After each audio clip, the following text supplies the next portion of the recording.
같이 기도하고 말씀을 생각하십시다. 하나님 아버지, 이 오후 예배 시간 저희들이 또 하나님의 말씀 앞에 앉아 있사오니 하나님께서 부족하고 미천한 종에게 하나님의 말씀을 감히, 성경의 말씀을 감히 몇 마디 해석하며 증거하게 하여 주시고, 또 우리 모두에게 은혜를 주셔서 하나님의 말씀을 깨닫게 하시고, 성경 말씀을 깨닫게 하시고, 하나님의 진리를 깨닫고 교훈을 얻고, 또 하나님의 말씀을 마음에 새기고 믿을 것을 믿고 행할 것을 행하고, 또 천국 소망을 든든히 붙들고, 또 땅 위에서 어떻게 사는 것이 하나님의 뜻인지를 분별하고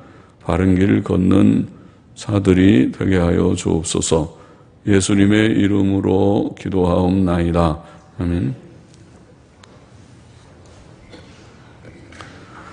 우리가 바벨론의 여러 강변 거기 앉아서 시온을 기억하며 울었도다.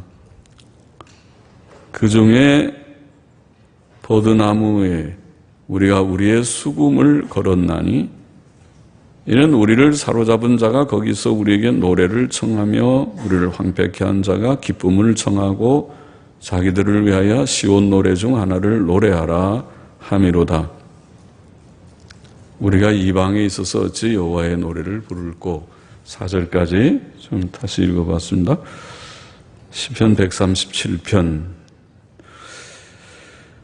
자, 시온, 우리가 시온을 기억하며 울었도다. 시온은 예루살렘 성을 가리키죠. 예루살렘 성은 어떤 성인가요? 물론 이스라엘의 수도지요.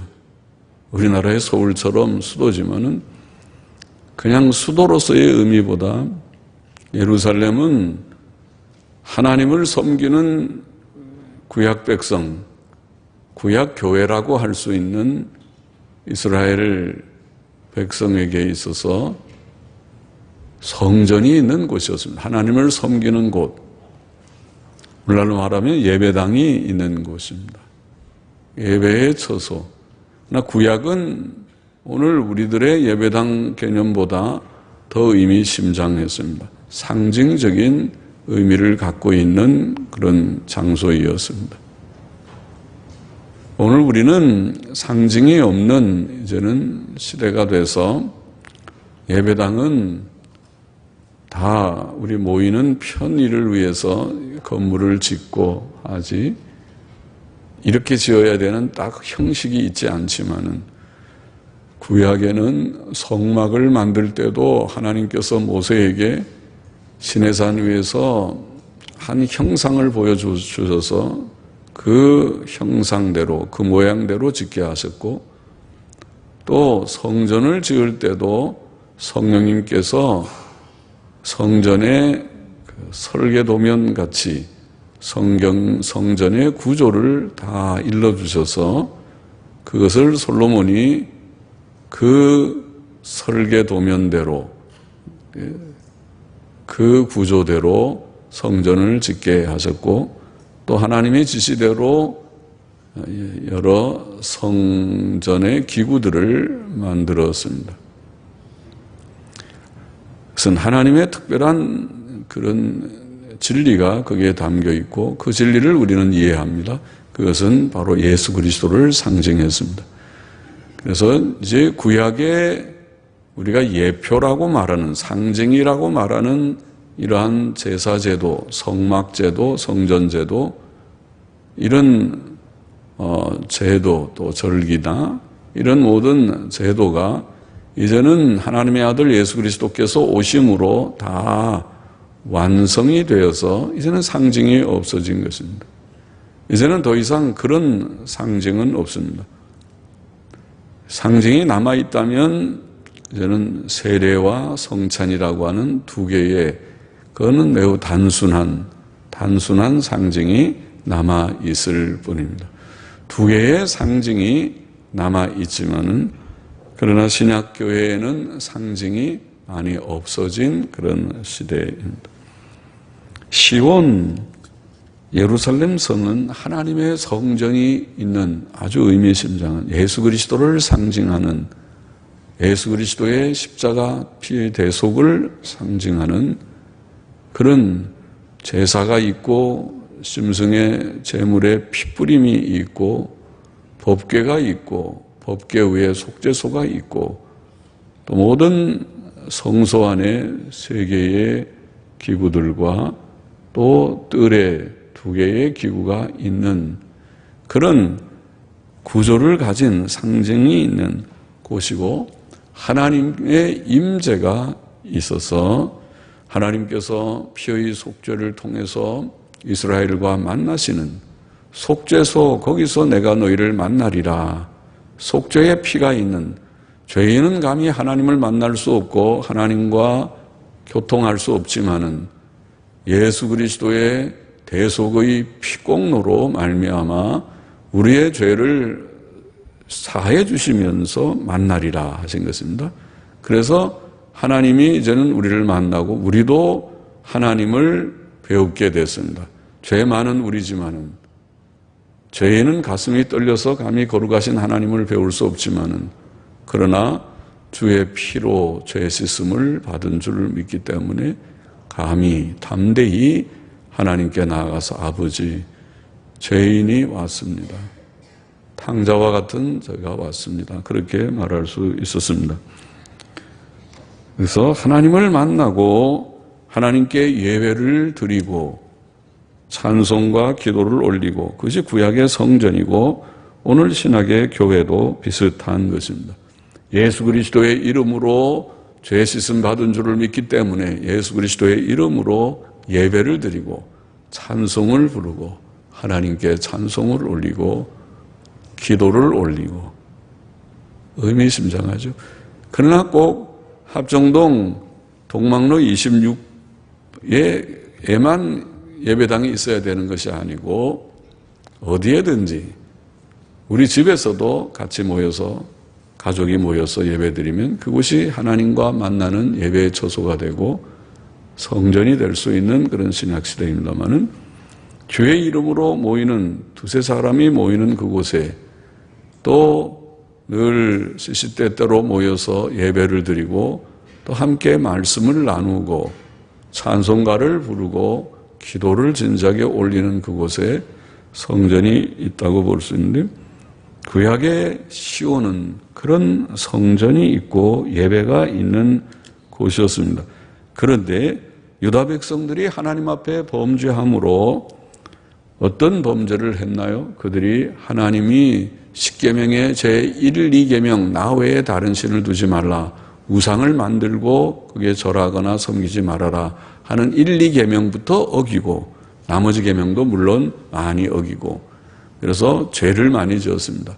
하나님이 싫어하는 온갖 우상을 섬기고 그리고 계명을 어기고 범죄함으로 하나님의 근심과 걱정뿐 아니라 진노를 일으켜서 이스라엘이 하나님 앞에 벌을 받아 멸망을 당하게 되죠. 바벨론이라는 나라가 이스라엘을 몇 차례, 세 차례 이상 침공을 해서 그래서 이스라엘 왕들을 포로로 잡아가기도 하고 또 마지막 시드기야는 두 눈이 뽑혀서 포로로 잡혀가 죽임을 당하기도 하고 그런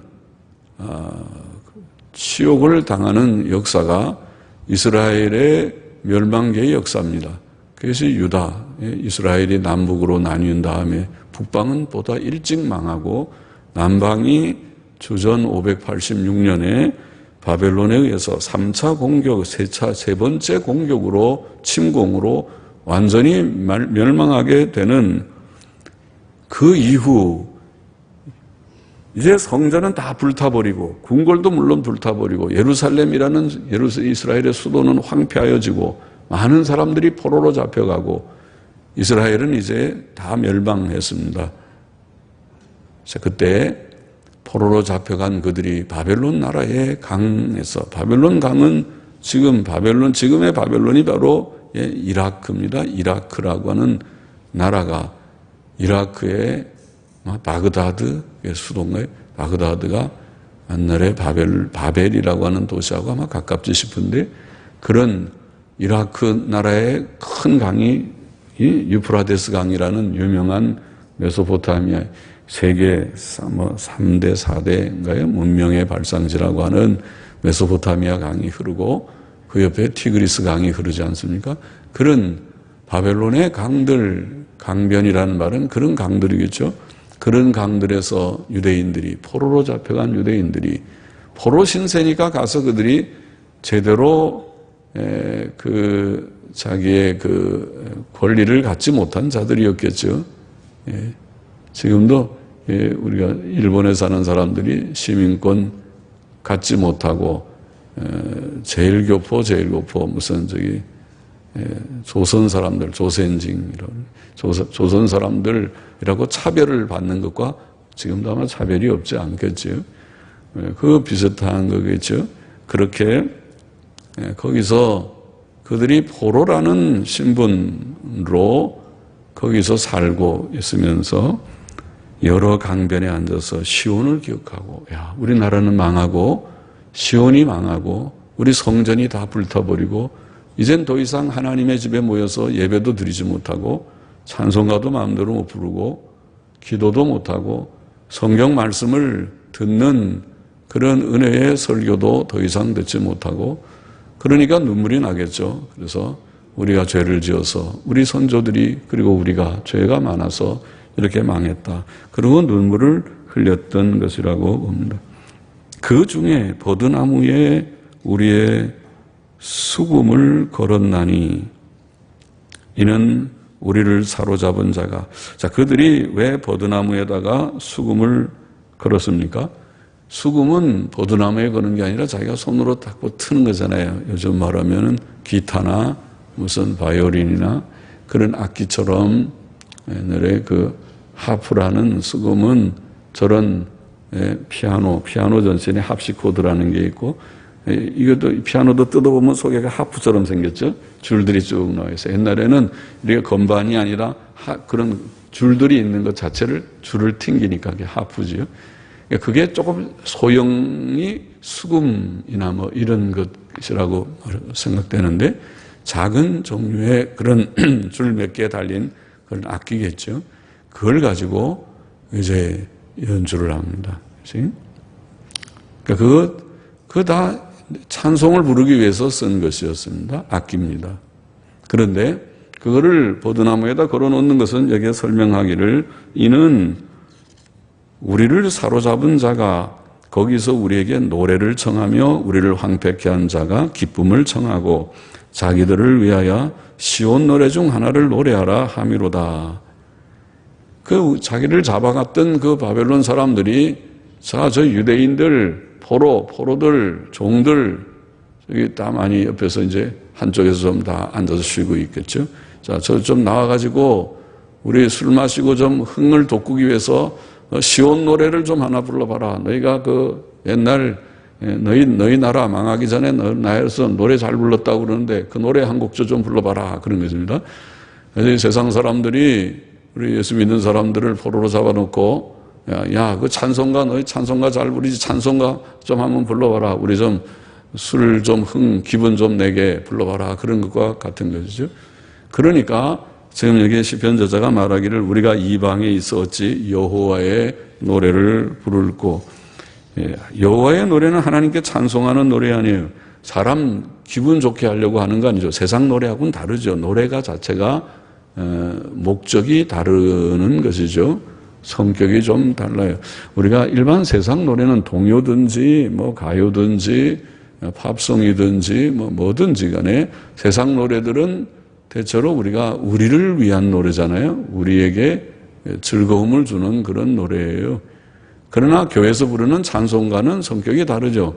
요즘은 좀 부패가 돼서 교회들이 CCM이니 그런 부르면서 찬송 가지고 흥을 내고 자기를 위해서 찬송가를 부르니까 찬송이 하나님께 부르는 게 아니라 기분 좋게 세상적인 모든 가락을 다 도입을 해가지고 찬송가를 만들고 있어요. 그래서 이게 CCM을 들으면 이게 교회 노래인지 세상의 락 음악인지 락 뮤직인지 구분이 안 돼요. 곡만 가지고는 하도 비슷해져 가지고 그렇게 돼버려서 이제 교회의 노래가 찬송 기독교 음악이라는 것이 자기를 즐겁게 하는 것처럼 돼버린 시대가 됐지만은 그것은 좀 이상한 변질이라고 생각을 하고 있지만은 그러나 원래 찬송이라는 것은 그게 아니잖아요. 하나님을 기쁘시게 하는 거거든요. 하나님을 노래하는 거가 찬송이에요. 그래서 찬송이라는 말 자체가 하나님을 높이는 거잖아요. 그게 찬송입니다. 그런데 이 찬송을 하나님을 높이는 걸 우리를 즐겁게 하기 위해서 흥을 돋구기 위해서 부르면은 안 되잖아요. 그 말입니다. 그래서 한 곡조 부르라니까 우리가 어떻게 부를 수 있나? 우리는 그건 못 부른다. 시온의 노래, 여호와의 노래를 너희 즐겁다고 우리가 부르는 노래가 아닌데 그걸 어떻게 부를 수 있느냐? 나 수금 칠 줄 모른다. 그리고 수금을 버드나무에다가 걸어놨다는 것입니다. 한 곡조 연주하라고 수금 가지고 좀 이게 기타 치듯이 뭐 이렇게 치면 어떻게 치는지 모르지만 치면서 노래를 좀 부르라는 거 우리는 부를 수 없다고 걸어놓고 눈물만 흘리는 거예요. 근데 그 얘기를 쓰고 있습니다. 그들만 그런 것이 아니지요. 그들만 그런 것이 아니고 신약교회도 비슷할 수 있다. 신약교회가 망하면 그렇죠. 신약교회가 망한 때가 있습니까? 망한 때가 있어요. 우리나라가 이 짧은 우리나라 뭐 긴 역사지만 현대사 속에서 우리는 두 번이나 경험했어요. 일제를 경험하고 공산 치하를 경험했습니다. 그래서 일제시대에 사람들이 일본이 우리나라를 점령했을 때 기독교를 핍박했습니다. 그래서 일제의 핍박 속에서 자유롭게 신앙생활을 하지 못하고 바로 믿음을 지키는 사람들은 옥에 갇히기도 하고 신사참배해, 동방요배해, 신사에 가서 다 절하라 그럴 때 나는 할 수 없습니다. 그러면 감옥에 들어가고 동쪽을 쳐다보면서 일본 천황을 향해서 경배에 절을 하라고 하는데 우리는 동방요배 못하겠습니다. 그러면은 감옥에 끌려가고 매맞고 그런 시절이 있었고 공산치하도 마찬가지죠. 공산당이 모든 것을 지배했을 때는 교회가 없잖아요. 이북에 교회가 있습니까? 기독교에 가서 우리 뭐 여행자들이 거기다가 전도한다고 가서 책자 성경책 하나 들고 와서 호텔에다 놓고 나오면은 되겠자고 놓고 나왔다가 발각되면은 잡혀서 감옥에 들어갑니다. 안 불러줘요. 이거는 반역범죄라고 우리나라는 공산주의인데 공산주의를 뒤엎으려고 하는 아주 악독한 반역 반동분자라고 해서 엄하게 감옥에 갇혀놓고 풀어주지도 않아요. 그렇게 하는 그런 데가 공산세계가 아닙니까? 기독교가 형식적으로 쇼윈도 보여주려고 몇 개 교회가 있지만은 그거는 공산당들이 거기에 다 그냥 외국 오면 우리도 종교 자유가 있다 보여주는 것뿐이고 진정으로 예수를 믿는 사람들이 없는 그런 사람들은 지하라는 것은 숨어서 은밀하게 3, 4 모여서 그렇게 믿는 사람이 그래도 발각되면 그거는 전부 정치범 수용소로 가는 것입니다. 가서 짐승 같은 그런 고생을 해야 되는 그것이 공산주의 현실이니까. 그런데 여기에 이스라엘은 멸망을 해서 시온이 황폐하게 되었는데 오늘 교회가 만일 하나님 앞에 또다시 범죄하면 우리가 교회가 범죄해서 그러면 그렇게 됐는가? 우리 생각에 그런 점도 좀 있다고 봐요.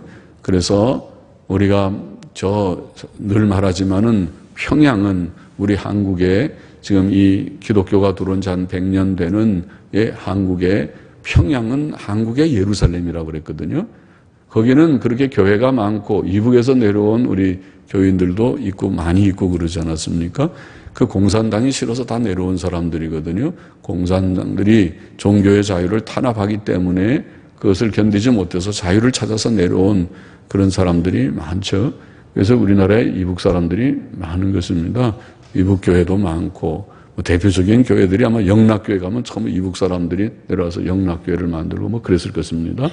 그런데 이제 이런 그의 상황 속에서 그 바로 평양이 무슨 곳입니까? 거기가 총회를 20몇 차 그 총회를 하면서 신사참배를 총회가 결정했던 곳이 바로 평양에서 결정했습니다. 그러니까 신사참배를 결정하는 그런 어떻게 하나님 앞에 큰 악을, 이게 우상숭배하는 거랑 똑같으잖아요. 그거는 신사참배는 우상숭배인데 명백히 그건 국가의례라고 그렇게 말을 부드럽게 해서 총회가 그걸 결정을 하니까 얼마나 타락한 총회가 됐습니까? 바로 그러니 하나님께서 이 나라에 큰 징벌을 주시는 것이 그것이 우연한 일이겠는가 그런 생각이 든다는 말이에요.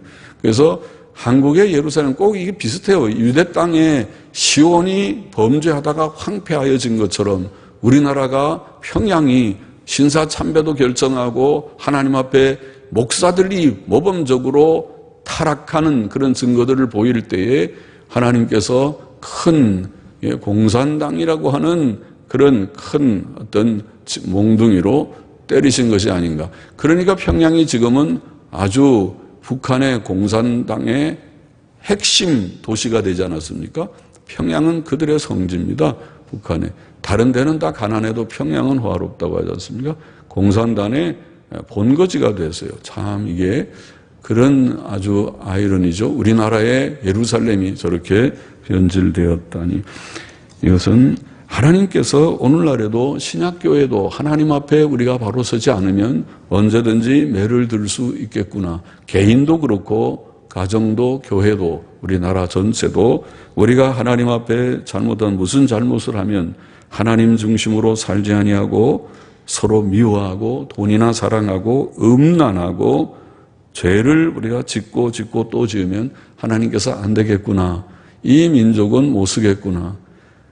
민족들이 죄를 많이 짓다가 망한 예들이 많습니다. 그러니까 하나님께서 우리나라가 이렇게 죄가 많은 나라라도 교회만이라도 깨어서 하나님 우리는 바로 살기를 원합니다. 하나님 경외하고 죄악된 것을 버리고 너무 돈 사랑하지 않고 음란하지 않고 또 서로 미워하고 다투지 아니하고 서로 사랑하고 돌아보고 그리고 정말 근검절약하게 우리가 그렇게 절제 있게 살기를 애쓰고 또 자족하게 살기를 애쓰고 돈을 사랑하지 말라 돈을 사랑하는 시 일만하게 부리라 그러면 아멘 하고 그렇게 따라가는 교회들이 된다면 모르지만은 그렇지 않고 암만 얘기해도 아예 저 목사님은 세상 물정을 몰라서 그렇지 저런 얘기 한가하게 한다고 실제로 세상의 현실을 보면 그런 얘기 못할 거라고 그런 소리나 하고 세상적으로 살면 성경이 가르치는 거하고 다르게 우리가 살아가면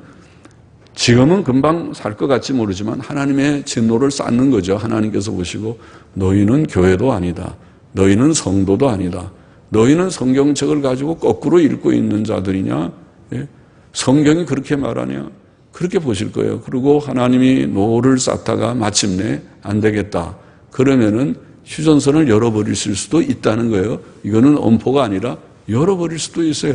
휴전선이 안 열리겠습니까? 지금은 휴전선이 열릴 것 같은 온 세계가 긴장하고 우리만 태평하죠. 우리나라만 태평하고 다른 데서 다른 나라의 뉴스들은 한반도가 너무 긴장 일촉즉발의 무슨 긴장 속에 언제 무슨 전쟁이 일어날지 모르는 때다. 그런 긴장이 있어 보이는데 우리나라는 태평합니다.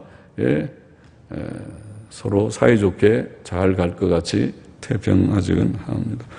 그러니 문제의 핵심은 우리가 하나님 앞에 죄짓지 않은 것입니다. 하나님 앞에 우리의 죄를 고백하고 우리는 부족한 죄인입니다. 우리는 참 부족한 자들입니다. 하나님이여 예수 그리스도의 피로 우리를 구속하셨으니 주 안에서 바른 길 가기를 소원합니다고 주님 앞에 회개하고 주님 믿고 또 순종하는 삶을 사는 한 소망이 있지만은 그렇지 않으면 여기에 시편 저자의 눈물이나 그런 당하는 슬픔이 우리들의 것도 될 수 있다는 것을 잊지 말아야 하겠다는 것입니다. 시편 저자는 이런 상황 속에서 5절 6절을 보십시다. 예루살렘아 내가 너를 잊을진대 내 오른손이 그 재주를 잊을지로다. 내가 예루살렘을 기억지 아니하거나 내가 너를 나의 제일 즐거워하는 것보다 지나치게 아니할진대 내 혀가 내 입 천장에 붙을지로다. 비록 하나님의 징벌을 받아서 포로 생활을 하고 있지만은 하나님의 은혜죠. 성경이 기록하는 정도로 하나님의 은혜죠. 그들은 그 포로 생활, 그 눈물을 흘리는 슬픔의 그런 현실 속에서도 그 중심이 이제 바뀌었습니다. 중심이 이제는 하나님 중심으로 돌아가고 있습니다. 예, 그는 고백하기를, 이 시편 저자는 고백하기를 예루살렘아 내가 너를 잊을진데, 예루살렘을 내가 결코 잊지 않겠다는 것입니다. 예루살렘, 하나님의 성전을 잊지 않고 하나님께 예배드리는 것, 하나님의 뜻대로 이제 바로 사는 것, 찬송 부르고 기도하는 것 가치 있고 의미 있다고 생각하는 것이죠. 예. 그거를 귀히 여기는 거예요. 그때는 몰랐을지 모르죠. 몰랐겠지요. 몰랐으니까 망했죠. 예. 예루살렘이 멸망하기 전에 이스라엘 백성, 유다 백성이 이것을 다 알았다면 안 망했겠지요. 선지자들이 수없이 많이 외쳤고 예레미야는 눈물로 많이 외치면서 회개하라고 돌아오라 돌아오라, 예레미야서를 읽어보면 돌아오라는 말을 얼마나 많이 했습니까? 돌아오라 돌아오라고 해도 안 돌아왔죠. 예. 그들은 망하면서도 우상 숭배했습니다. 우리가 옛날 1월 성신을 숭배할 때는 모든 게 잘 됐는데 1월 성신, 저 해 숭배, 달 숭배를 안 하는 순간 그때부터 이렇게 모든 일이 잘 안 풀린다고 그런 말들이 나오고, 얼마나 하나님께서 노할 일입니까? 깨달음이 없어요. 죄인이 망하는 순간도 깨달음이 없어요. 그러나 그들이 일찍 깨달았다면 그들이 우상숭배하지 않았고 하나님께 참된 예배를 드렸고 성경을 열심히 그들이 강론하고 에스라 시대처럼 열심히 성경을 듣고 부흥운동이 일어나고 하나님의 뜻대로 바로 살고자 하는 열심이 있고 세상에 돈 버는 일 그 어떤 일보다도 함께 모여서 예배드리는 일을 첫째로 여기고 귀히 여기고 또 힘 있는 대로 시간 있는 대로 모이기를 힘쓰려고 애쓰고 했을 것입니다. 그래서만 망하지 않았을 것입니다. 그러나 그들이 그렇지 않았다가 망했지만은 이 망한 이제 그래도 이 시편 저자 속에 얼마나 많은 사람들이 그런 마음을 가졌는지 몰라도 적어도 이 시편 저자 속에 그리고 많은 경건한 심령들 속에 이 변화가 일어났습니다. 그래서 예루살렘을 잊지 않겠다고 하고 내가 너를 잊을진데 내 오른손이 그 제조를 이룰 줄로다. 오른손이 뭐예요? 오른손 가지고 악기 연주하고 노래 부르고 악기 연주하고 하는 이 오른손이 이제는 치려고 그러니까 다 잊어버려서 이거 전에는 이렇게 잘 쳤는데 이거 갖고 잘 칠 수 있었는데 이제는 어떻게 치는지 다 잊어버려서 쳐지지 않고 자꾸 틀리게만 한다. 이렇게 되어버린다고요. 그렇게 안 되기를 바라죠. 계속 우리 피아노 치고 오르간 치고 하는 우리 자매들이 이게 손이 잘 놀아서 점점 발전해갖고 나중에 누가 따라올 수 없는 정도로 손이 잘 움직이길 바라죠. 이상하다. 자꾸 틀린다 그러면 곤란해. 틀리지 않기를 바라죠. 그런데 내가 너를 잊으면, 예루살렘을 잊어버리면 내 오른손이 그 제주를 잊을지로다. 내가 하나님 잊어버리고 하나님께 예배하는 성전 잊어버리고 예배하는 거 잊어버리고 찬송 잊어버리고 기도하는 거 잊어버리면은 다 이것도 잊어버리게 되겠다. 내가 예루살렘을 기억지 않거나 내가 너를 나의 제일 즐거워하는 것보다 지나치게 아니할진대. 뭘 즐거워하는 거예요? 세상에 제일 즐거워하는 것보다 예루살렘을 더 즐거워한다고 표현했어요. 이것이 경건이죠. 하나님을 내가 제일 사랑하지 않으면 땅의 모든 것들이 정말 헛된 줄 알고 죄악에 다 좀 서려 있는 것인 줄 알고 그거 사랑하면은 죄 짓는 일도 많고 또 그거 사랑하다가 정말 암만 죄 안 짓고 한다 하더라도 결국 허무한 이 세상의 것인 이 허무한 세상에서 내가 참 가치는 여기에 있지 않고 썩는 여기에 있지 않고 하나님께 있다는 것을 발견한 것이죠. 참 경건이죠. 이것이 신앙이죠.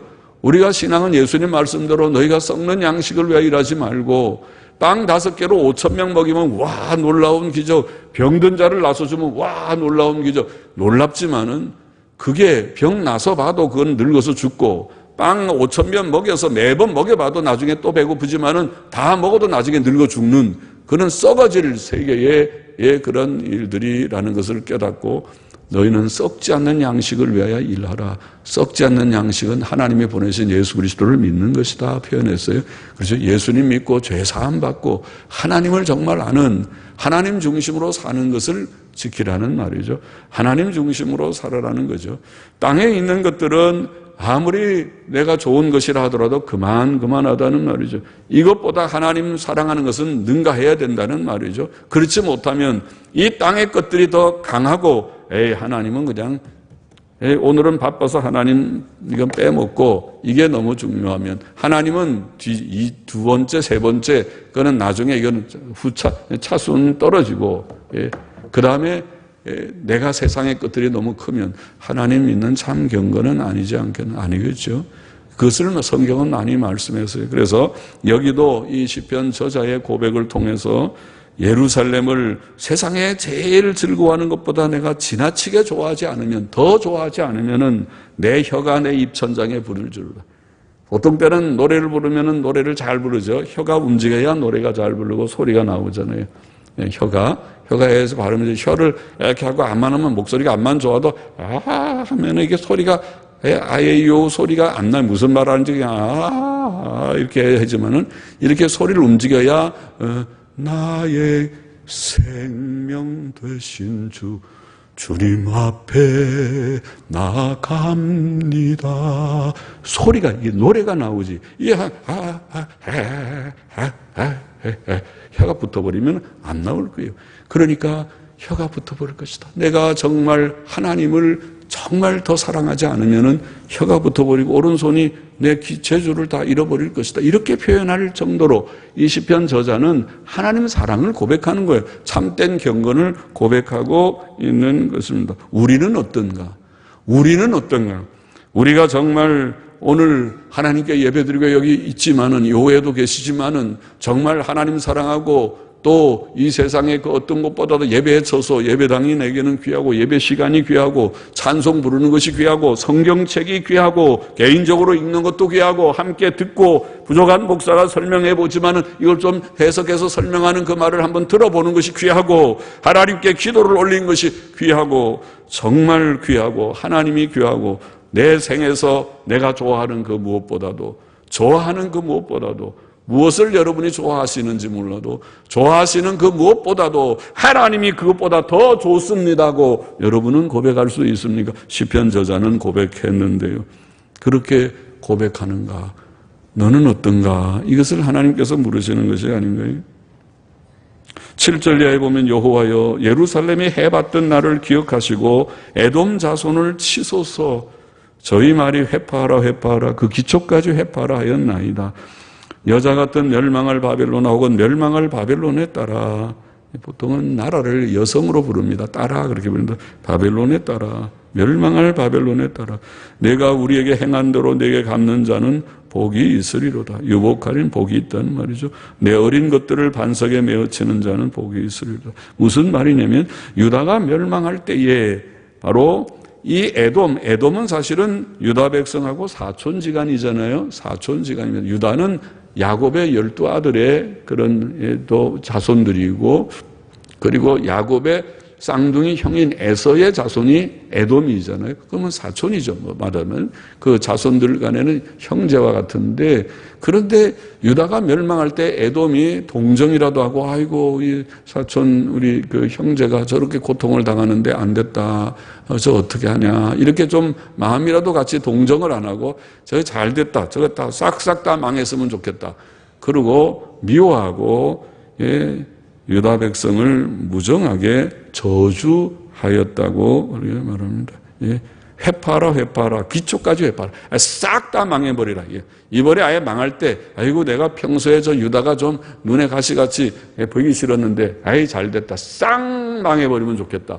이렇게 말했어요. 그러니 악한 거죠. 그것은 악한 거죠. 또 바벨론이 얼마나 악한지 와서는 인정사정 없이 많은 사람을 죽이고, 불태우고, 노인들을 죽이고, 또 어린 아이들은 그냥 이거 귀찮게 울어대고 야 시끄러워 하고 웬만한 애들은 그냥 잡아서 이 바위에다가 내동댕이 쳐버렸어요. 그러니 머리가 깨져 죽고 피 흘려 죽고 아파서 더 울고 그러겠죠.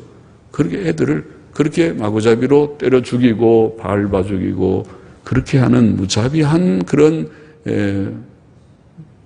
일들을 행했다는 것이죠. 그래서 여기에 지금 그것을 말하는 것입니다. 하나님이여 우리가 당한 거 아시죠?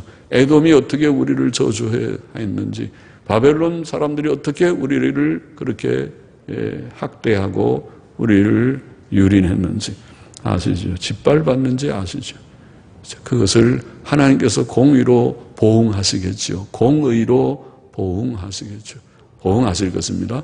하나님은 공의로운 심판자이시기 때문에 우리가 의와 선을 행하면 지금은 좀 억울하더라도 하나님께서 보상하신다고 말했고, 악을 행하면 지금은 억울해서 아무도 그를 도와주는 사람이 없다 할지라도 공의의 심판자 하나님이 계셔서 보시고 아시고 그것을 갚아주신다.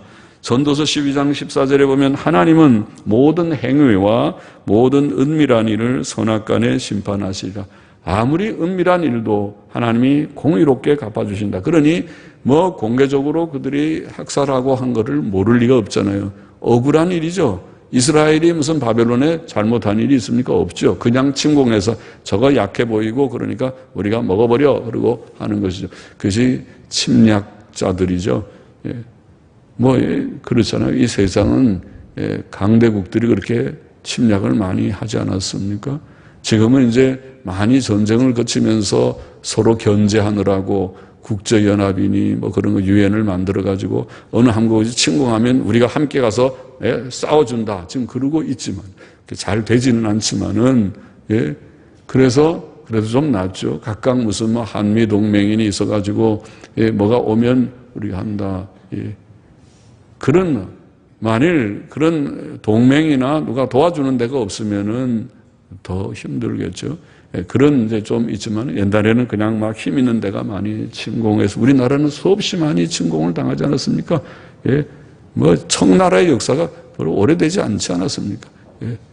그들이 우리의 뭡니까? 고종 때에 우리 나라가 어떻게 일제 짓밟히고 청나라 배 굴욕을 당하고 한지 역사가 그렇게 오래된 것이 아니지 않습니까? 우리나라의 역사가 그러했습니다. 그러나 억울하지만은 하나님께서 갚아주실 것이다. 사도 바울도 로마서 2장에서 하나님께서 각 사람에게 그 행한 대로 보응하시되 참고 선을 행하여 영광과 존귀와 썩지 아니함을 구하는 자에게는 영생으로 하시고 당을 지어 진리를 쫓지 아니하고 불의를 쫓는 자에게는 노와 분으로 하시리라. 자, 오늘 여기 137편을 읽어보면서 우리는 하나님 앞에 범죄치 말아야 하겠습니다. 구약교회는 범죄하다가 멸망했습니다. 신약교회도 범죄하면 망할까요? 멸망할 것입니다. 하나님은 지금도 공의의 하나님이십니다.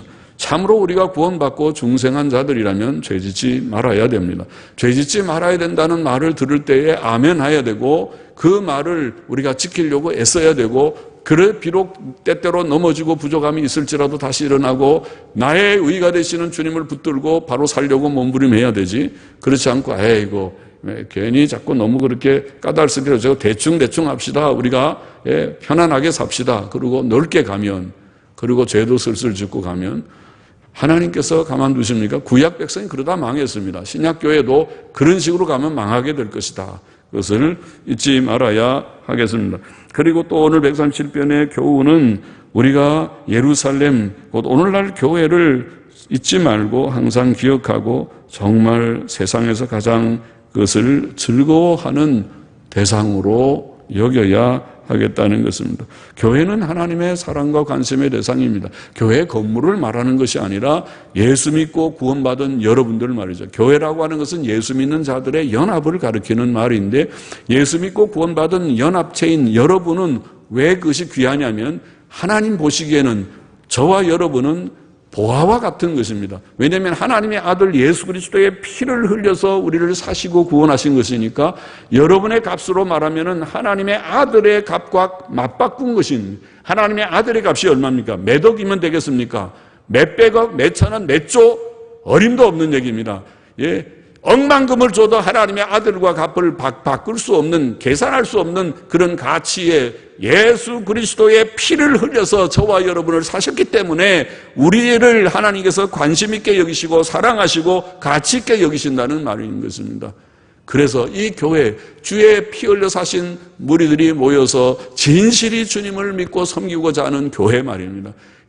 세속화된 교회 말고 정말 진지하게 주의 뜻대로 살아보고자 하는, 주의 말씀에 귀를 열고 들을 귀를 가지고 그것을 받아들이고 아멘으로 받고 그렇게 내가 살아보겠습니다, 믿고 살아보겠습니다 하고 고백하면서 나아가는 하나님의 백성들의 모임, 그들이 많든지 적든지 모여있는 곳곳마다 하나님의 지대한 관심과 사랑이 거기에 있습니다. 거기에 우리의 관심도 있어야 된다는 것이죠. 우리의 관심은, 우리의 최고의 가치는 하나님, 우리의 최고 가치는 예수님, 그리고 우리의 최고 가치는 주의 피로 구속함을 받은 주의 백성들, 곧 교회에, 거기에 착이 있기 때문에 부족한 저도 주를 위해서 살아본다고 해서 별로 한 것이 없고 한 것은 보잘것없지만은 이렇게 생애가 이제 다 한 생애가 지나가고 있어요. 내가 이 동네 와서, 이 합정동이라는 동네에 와가지고 25년의 세월이 이제 흘러가듯이 20몇 년의 5년까지는 안 되죠. 흘러가니까 내 생은 이 합정동 동네에서 다 이렇게 이제 또 흘러가는구나. 같이 좀 더 흘러갔어요. 여러분들 제가 지나오면서 제가 올 때 다 아직 50대 젊으신 분들이 지금 다 희끗희끗하게 이제 다 60, 70이 되니까 같이 다 이렇게 흘러가는, 이게 세월이 가르치 하면 여기에 정이 있어요. 그렇잖아요? 이게 참 귀하다. 교회, 합정동 교회. 그래도 복잡한 세상 속에서 합정동 교회, 괜찮은 교회, 거기는 진실이 주를 믿는 사람들이 모여서 예배 드리는 교회다. 그런 교회가 우리의 사랑스러운 그런 일이 되고, 그를 크게 여기고, 예수님, 하나님 크게 여기고, 예수님 크게 여기고, 하나님의 말씀을 크게 여기고, 교회를 사랑하고, 그것이 여기에 지금 시편 저자의 고백이고 또 우리의 고백이기를 원하고, 그럴 때에 우리가 그 중심으로 살 때에 우리는 망하지 않을 것이다. 우리가 그 중심으로 살 때에 하나님께서는 모든 하나님을 사랑하는 자, 그 뜻대로 부르심을 받은 자들에게는 모든 것이 합력하여 선을 이룬다. 로마서 8장 23절의 말씀이 바로 우리들을 위하여 주신 말씀이거든요. 그래서 하나님께서 우리가 바로 살기만을 힘쓴다면 하나님께서 우리의 삶을 지켜주시고 선히 인도하시고 또 좋은 것을 이 땅에서도 주실 것이고 또 장차 영광의 나라에 넉넉하게 들어가게 하실 것을 믿습니다. 그렇게 살아가는 우리가 되기를 원합니다. 기도하십시다. 하나님 아버지, 죄짓다가 멸망한 이스라엘 백성의 전처를 밟는 자들이 되지 않게 하여 주시고, 오늘 우리가 하나님 중심, 말씀 중심, 교회 중심으로 바로 살아서 하나님의 뜻대로 순종하며 힘써 삶으로써 하나님을 기쁘시게 하고, 이 험하고 복잡한 위험하고 불확실한 성이 가득한 세상 속에서도 하나님이 주시는 은혜로 평안을 누리며 또 기쁨을 누리며 건강하게 또 일용할 양식의 궁핍함이 없게 또 사회적인 평안까지도 하나님의 긍휼로 주셔서 누리면서 살다가 영광의 천국에 넉넉히 들어가는 저희 모두가 되기를 심히 소원하오며 감사하며 예수님의 이름으로 기도하옵나이다. 아멘. 아멘.